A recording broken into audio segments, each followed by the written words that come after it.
So yun guys, testingin naman natin.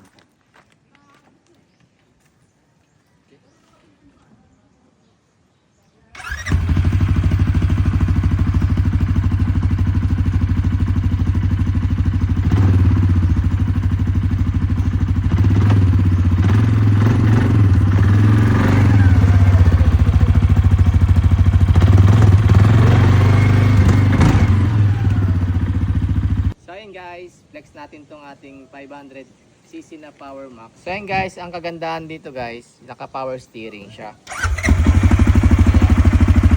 So mag-activate na yung power steering niya guys. Kahit isang kamay lang yan, napakalambot. Tapos guys, ang kagandahan dito, may lock differential na rin siya. Yung safety lock differential niya. Kung magsiswitch kayo ng 4x4 into 4x2 or yung 4x2 into 4x4. 4x2 naman po. Pwede rin po sa mga on-road. Then ang kagandahan dito guys, naka CVT transmission na siya. Big sabihin, naka automatic transmission. With power shift na rin siya. Yan guys. Naka power shift yan. Yan, malalambot po yung shift niyan. Yan.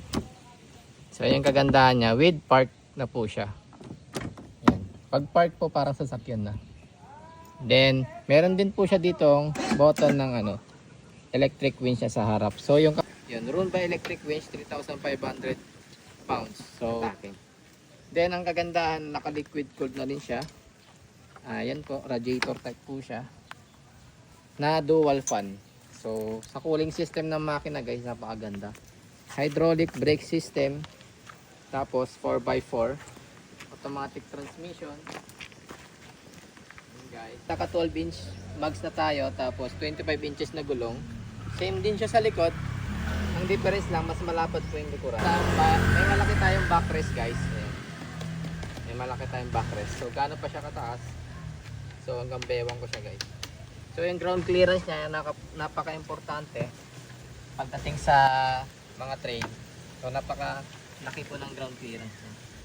Then may mga engine support din siya dito sa ilalim. Yan. Tapos yan, naka-invertible shock na rin po tayo. Ayan po. Ganda po yan. Yun. Pagpasok mo pa lang, gumalaw ang gabi sa ilalim